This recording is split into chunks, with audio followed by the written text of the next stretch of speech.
afternoon, ladies and gentlemen. Hi, I see some of my friends and a lot of strangers.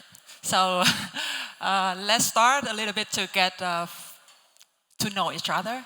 How many men and women here is the founders of the company? Please raise your hand, founders.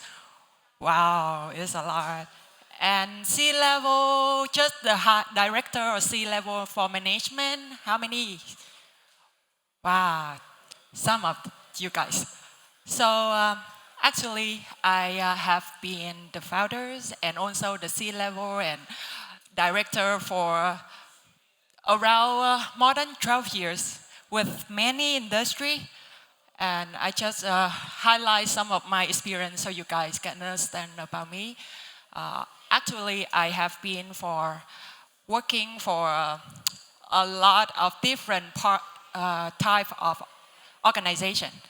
Startup, family business, and venture capitals, and government, oil and gas, biggest, one of the top biggest company in Vietnam. And each of type and also each of industry, they always have the rule to scale. So to save the time, and you guys can save this for later, you can scan the QR code to get the slide and have a look through the content. Yeah. I believe that this slide will help you guys to plan for next year and to plan to scale your business and to test your products. Okay, the slide will keep the QR code continue keep it here. So first of all, let's start from the definition.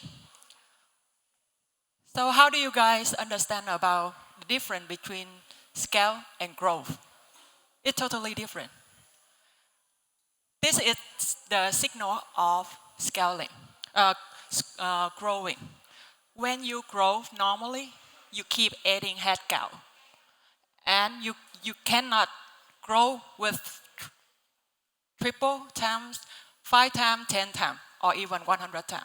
If you keep growing and adding headcount, is that right?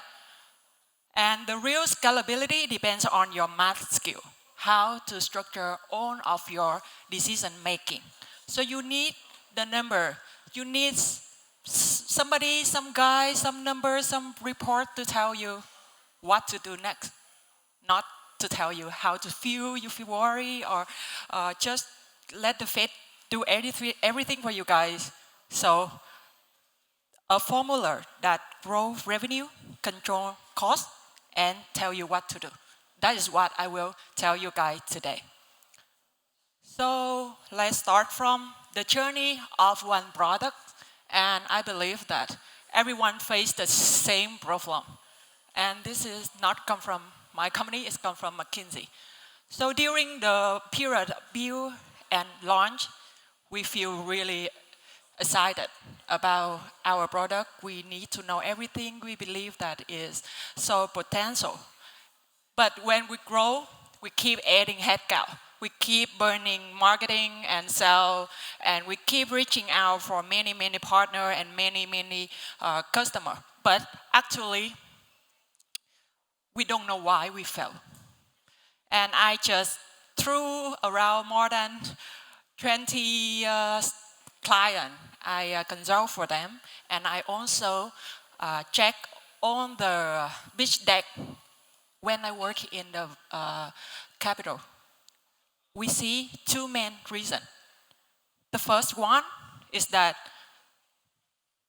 because we are too excited, so we decide to burn money too fast. We don't know, we don't collect on the number about the economic, about the demand of the market, but we spend a lot of money chasing the growth, not chasing the scale. Chasing the scale is that when you launching and building, you need to make the formula to see the signal in that formula. And the signal can tell you to put more money or not. And the second reason is that you make decision. It's just 50-50. It's just like you have the corn and 50-50. You don't have the system of decision making. And the system decision making invest driven by emotion and optimistic. Right now is the reason why you guys fails. And you don't have the really clear go, hold, or stop criteria. And honestly, during the slide, go, hold, or stop need to base on financial formulas. Break down from the P&L, the top one, break down. So you can see how to do that, and I will show in the next slide. So the key insight here is that the problem not come from your execution problem. The problem is come from poor investment timing. And investment timing need to base on financial to invest. So how we decide?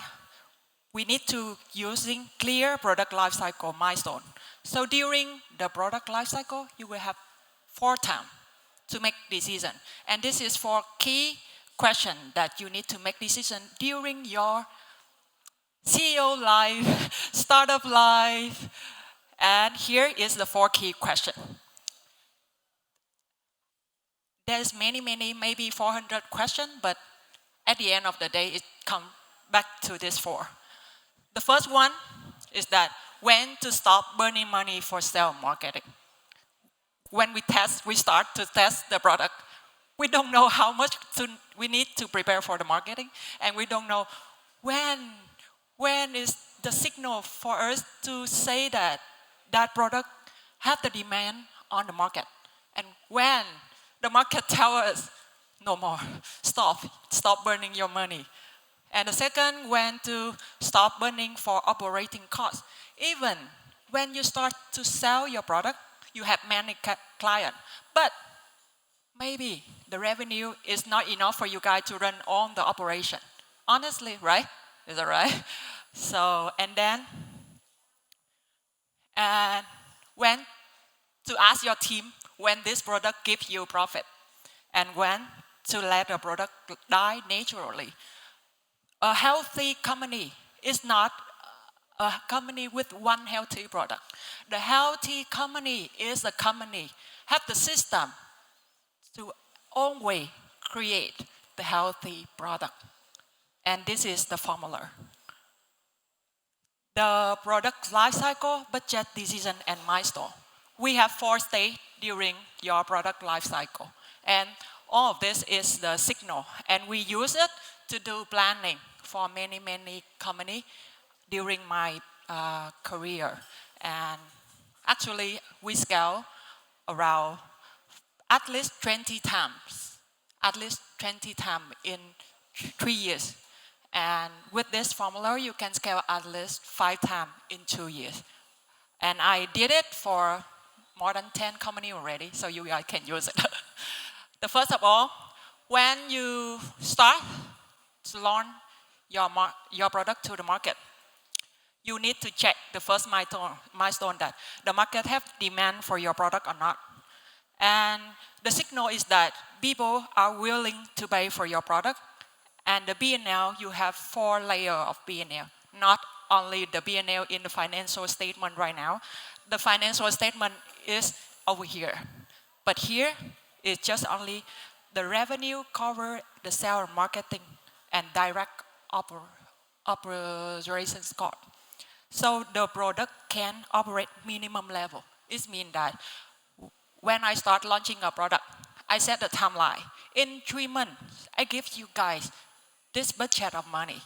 And you need to prove as fast as possible that your product with the B&L 1, it means it's covered the budget I just give you guys to sell it. So when you're selling budget, also have someone to pay enough revenue for that selling budget.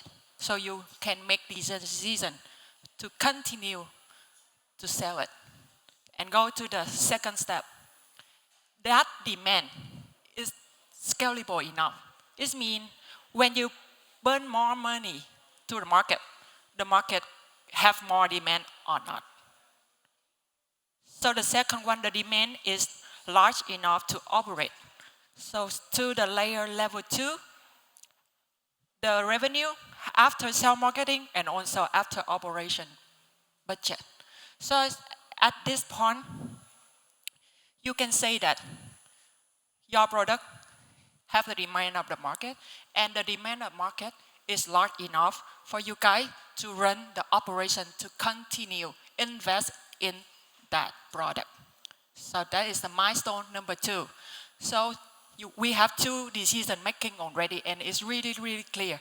Based on your investment and the budget from your investor, you can slice and dice to 4 stages.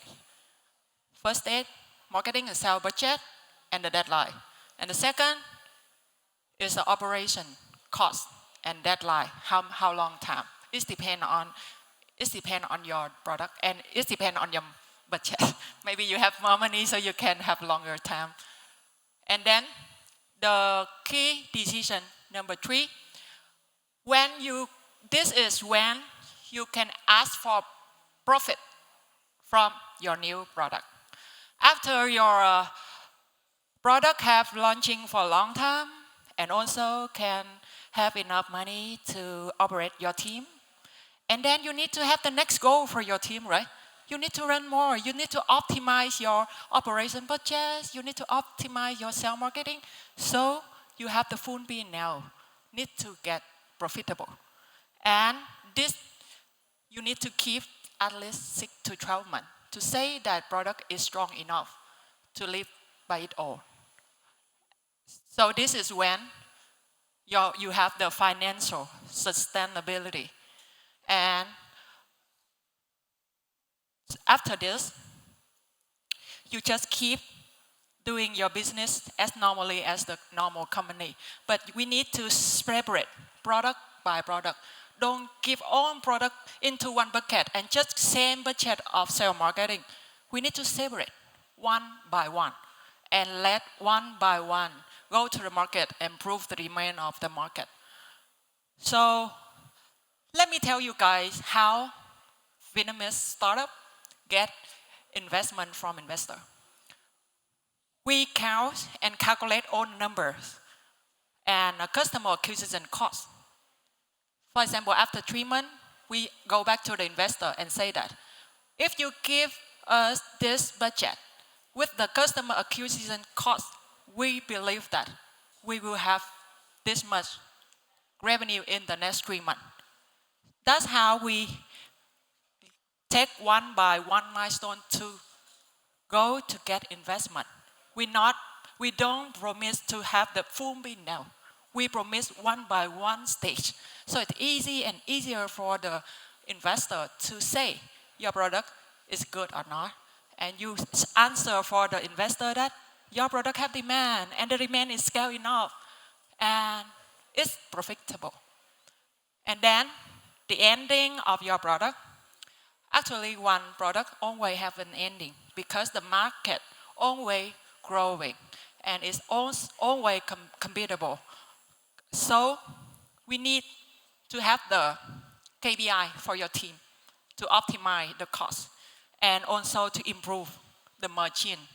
So we keep tracking the margin during the lifetime of your product. And at one point of your product lifecycle, we need to decide to stop it. If the margin is too slight and too many competitors, or your product is too flexible, it's too complex to operate. So the cost is increasing. That is what we need to tracking during the time and also for main milestone. And based on the product lifecycle, we need the planning for your startup. As I just said, the healthy startup is not a company with one product. It's a company have the system to create, to produce healthy product along the company lifetime, not one. Remember? So this is what I do planning for all of my CEO that I do consult for them.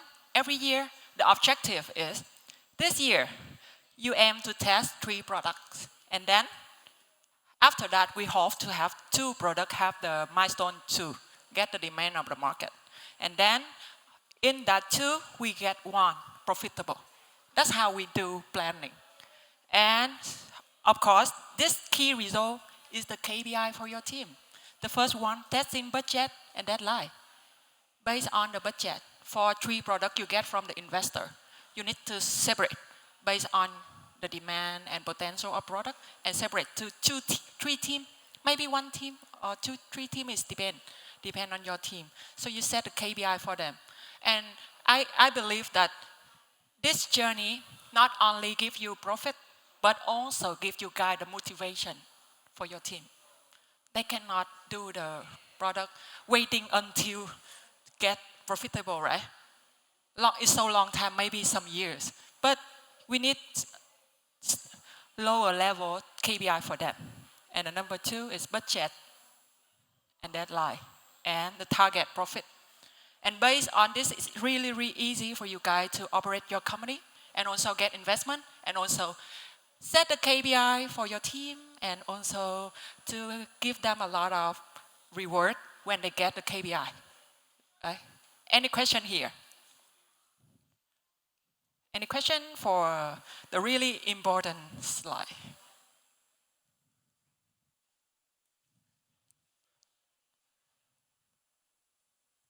Okay, so I move to the next slide. Okay, so here is 2 tips. Sorry, you have question? Okay, please. Hi. Yeah.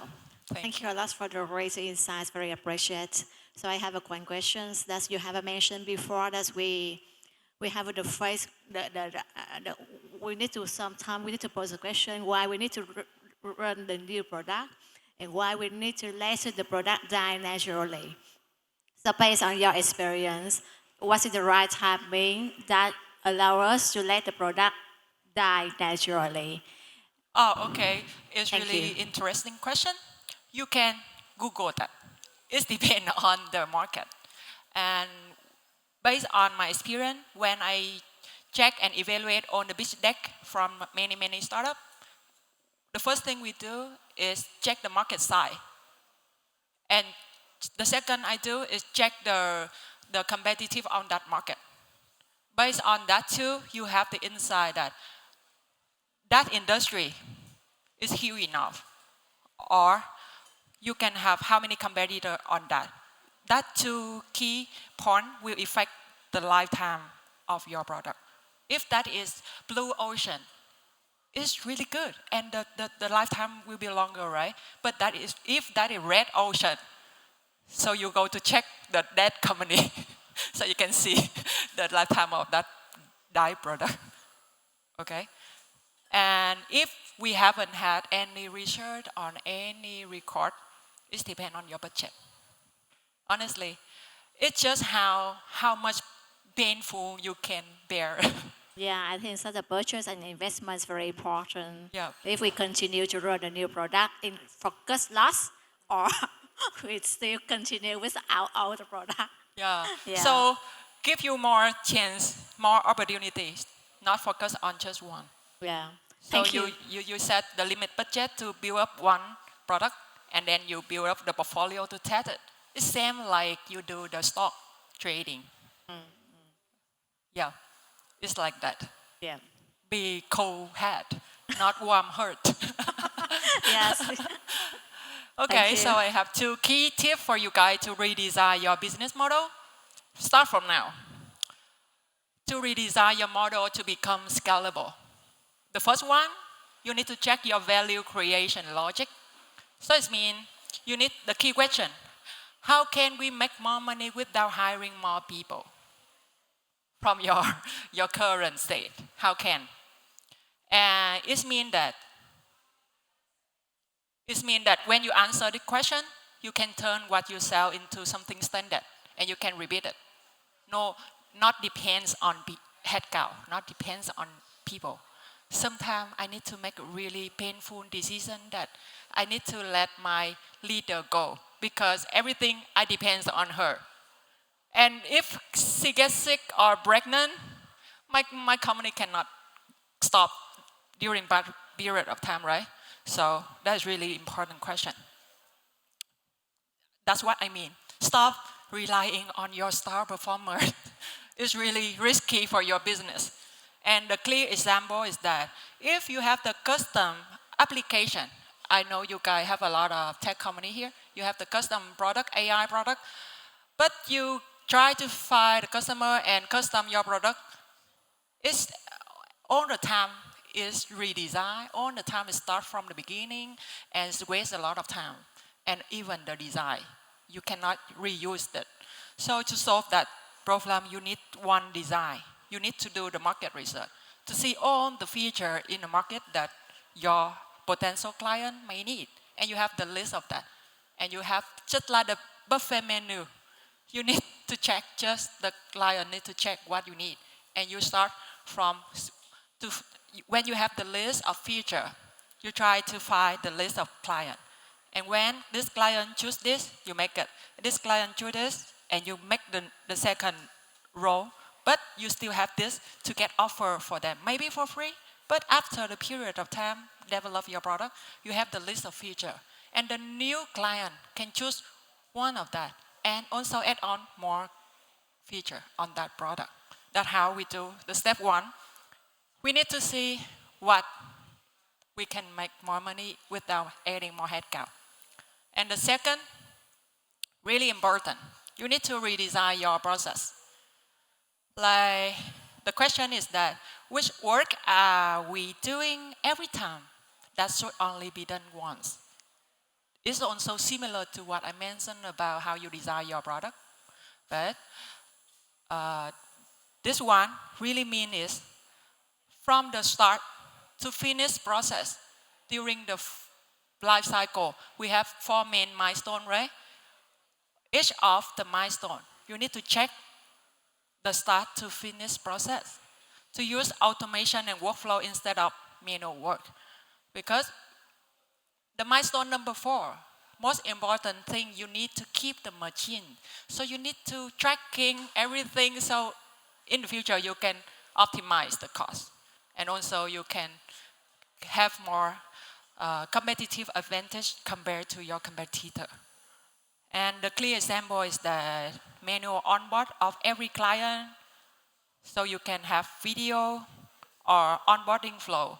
This is happen many times and really often with on the new founder. We try to reach out for client.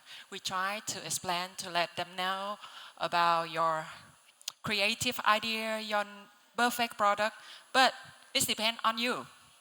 Depend on one founder to explain about your product. So you cannot scale if your product depends on you to scale, right? That is number 2. So to wrap up, we have 2 challenges to go back your home and redesign your business model. The first one, value creation logic, as I just mentioned. And the second one, process architecture. You need to redesign. Start from these 2 points and break down by the life cycle of 4 milestones during the life cycle of your product. Okay. I try to put this picture here for you guys to have the imagine. The process needs to be really clear and repeatable. And the value creation logic needs to be measured by numbers. So you can have something to tell you what to do, not how to feel. Okay? Okay, thank you. That is my presentation, and you also can get my LinkedIn over there to ask more questions.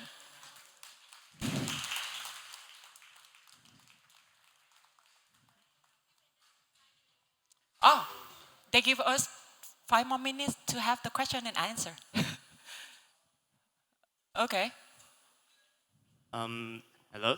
Yeah. My name's Dan, and I have a question for you. So you mentioned that when a product is starting to die, you should just let it die, right? Yeah. So for example, if I have a product and it is not really dying, but I noticed a decline in revenue over the years. But then I found out that my monetization of the product is the main problem. And if I can change the way I monetize my product, it might have a chance to keep going. So in that case, should I just build another product with a new monetization strategy, or should I just readjust and Okay, I got your point. re-implement? Really good question. Thank you. So this is also the same problem with a lot of CEO. We don't know that product can be the base to create the new product. We need to stop it or not, and we need to base on that to create the new or not. So we need to be really, really clear and how to packaging your product. When we bucket the product, it means you need to separate the group of feature or the bill of material based on that product. You need to have input and output. The process to create, you bucket this to become one product. And when product die or not is also depend on finance. If you still have budget to run it, it depends on your financial target. But when you're testing product, you need to really different between this product, this life cycle to another life cycle. Really, really clear, or else you go back to the start. You get confusing. What this or what that. That's why I say your company need to have at least 3 products, cannot one. You need to have the portfolio of product, okay, to lower the risk and also increasing the potential to win the market. As I just mentioned, and this is the 3rd time, what is important, mentioned 3 times. Your healthy company is not depends on one product. We believe that it's healthy. We need to have the system to produce a lot of healthy product along the way. And during that healthy product get dying, you actually have the new product testing already. So you don't need to worry about one. You need to worry about your whole system and whole process. Thank you for your question. Any other question? I see you are really interesting about the question. Hope that everyone have some insight from my painful experience. And I hope that you guys will have a really smart decision. Keep the cold head, not the warm heart when doing the business. And everything go back to the milestone, go back to financial. And the financial is the signal for you guys to make the clear decision to run your business. Wish you guys a really good new year with a lot of achievement and new product launching and at least 2 products profitable. Thank you. Well, thank you so much, Miss Vanessa. And